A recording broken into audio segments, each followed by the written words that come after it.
தமிழ் நெஞ்சங்களுக்கு வணக்கம்.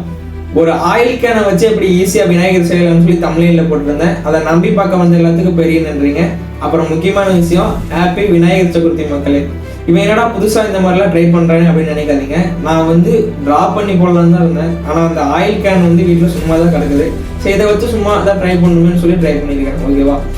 இந்த வீடியோ நான் இன்ஸ்டாவில் ரீலாகவும் போட்டிருந்தேன். ஆனால் அது கொஞ்சம் கம்மியாக போட்டிருப்பேன். ஏன்னா கம்மியாக போட்டால் தான் ரீல் ரீச் ஆகும்னு சொன்னாங்க. அதனால் கம்மியாக போட்டிருந்தேன். யூடியூப் ஷார்ட்ஸ்லேயும் போட்டிருந்தேன். அந்த லிங்கை தொட்டு இந்த வீடியோவை பார்க்க வந்த எல்லாத்துக்கும் பெரிய நன்றி. அவங்க பார்க்க வந்த எல்லாருமே மறக்காமல் கமெண்ட்டில் ரெட் கலர் ஹாட்டினை போட்டுருங்க. அப்போ தான் எனக்கு எத்தனை பேர் பார்த்துருக்குன்னு கொஞ்சம் தெரியும்.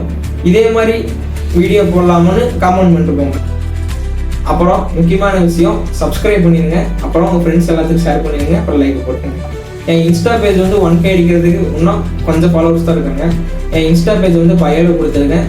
போய் மறக்காமல் ஃபாலோ பண்ணிடுங்க. நானும் நிறையா வீடியோ போடுறேன். என்னால் முடிஞ்ச அளவுக்கு ட்ரை பண்ணுறேன். நீங்களும் எனக்கு கொஞ்சம் சப்போர்ட் பண்ணிங்கன்னா நானும் நிறையா பண்ணுறதுக்கு ஒரு இதாக இருக்கும். மோட்டிவேஷன் எதாவது இருக்குல்ல, மோட்டிவேஷன் இருக்கும். வாங்க அதை எப்படி பண்ணலான்னு பார்க்கலாம். அதுக்கு முன்னாடி என்னென்ன வேணும்னு சொல்லிடுறேன். அப்புறம் மெயினான விஷயம், இன்ட்ரோ பார்த்துட்டு வந்துருங்க. தமிழ் நெஞ்சங்களுக்கு வணக்கம்.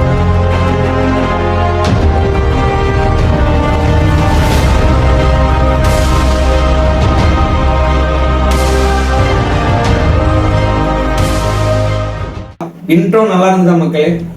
நல்லா இருந்ததா கமெண்ட்ல சொல்லுங்க. ஒரு பிரச்சனையும் இல்லை. நல்லா இல்லைனாலும் சொல்லுங்க, பார்த்துக்கலாம். வேற இன்ட்ரோ ட்ரை பண்றேன். இதுக்கு தேவையான பொருள் என்னன்னா, ஆயில் கேன். இதுதான் மக்களே ஆயில் கேன். என்னடா ஆயில் கேன் எடுத்து வச்சிருக்கேன்னு நினைக்காதீங்க.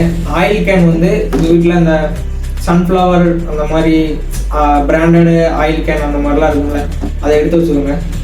அப்புறம் ஒரு கத்தி, முடிஞ்சா கத்திரிக்கோல் இல்லை கத்தி.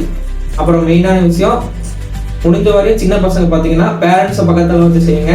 ஏன்னா இது கொஞ்சம் ஆபத்தான செய்யும். இது அறுக்கிறது கொஞ்சம் கஷ்டமாக தான் இருக்கும். ரொம்ப ஹார்டாக இருக்குது. அறுக்கும் போது கை பட்டுச்சுன்னா அப்புறம் அறுத்துடும். சின்ன பசங்களாக வலி தாங்க மாட்டீங்க. அதனால தான் சொல்கிறேன். இப்போ இது எதை வச்சுடா எப்படா விநாயகர் செய்வான்னு கேட்காதீங்க. ஈஸி தான். இது திருப்பி வச்சு பார்த்தீங்கன்னா இங்கே தெரியும். இந்த சைடு அப்படியே இந்த கைப்பிடி தான் விநாயகரோட தும்பிக்கை. அப்புறம் இந்த இடம் தான் காது. இப்போ நான் இந்த ட்ரை பண்ணல காமிக்கிறேன், எப்படி இருக்குன்னு பார்க்கலாம். இருங்க. முதல்ல நம்ம காதையே அறுக்க ஆரம்பிச்சிடலாம். காது பகுதி தான் கொஞ்சம் ஈஸியாக இருக்கிற மாதிரி அறுக்கிறதுக்கு. ஸோ அதனால் நல்லா ஓட்டையை போட்டு நல்லா அறுக்க ஆரம்பிச்சிருங்க. இப்படி தான் நானும் நினச்சி அறுக்க ஆரம்பித்தேன். ஆனால் என் கையெல்லாம் ரொம்ப வலிக்க ஆரம்பிச்சிருச்சு. ரொம்ப ஹார்டாக இருந்தது அந்த பக்கம்லாம். இதனால் என் அந்த கத்தி உடஞ்சி போச்சு. கடைசியில் அது உடஞ்சே போயிடும். அந்த அளவுக்கு ரொம்ப ஹார்டாக இருந்தது.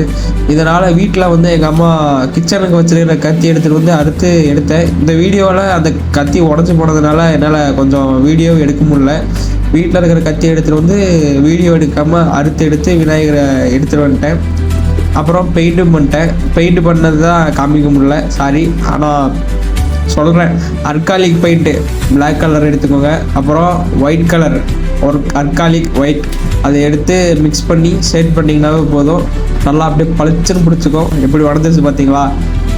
இப்படி தான் இருக்கும் தலைவர் விநாயகர். உங்களுக்கு பிடிச்சா டிசைன்லாம் நிறைய தரலாம். எனக்கு தோணுன மாதிரி பண்ணியிருக்கேன். சரி, வீடியோ பிடிச்சிருந்தா மறக்காமல் ஒரு 4 பேர்த்துக்கு ஷேர் பண்ணி விடுங்க மக்களே. நன்றி.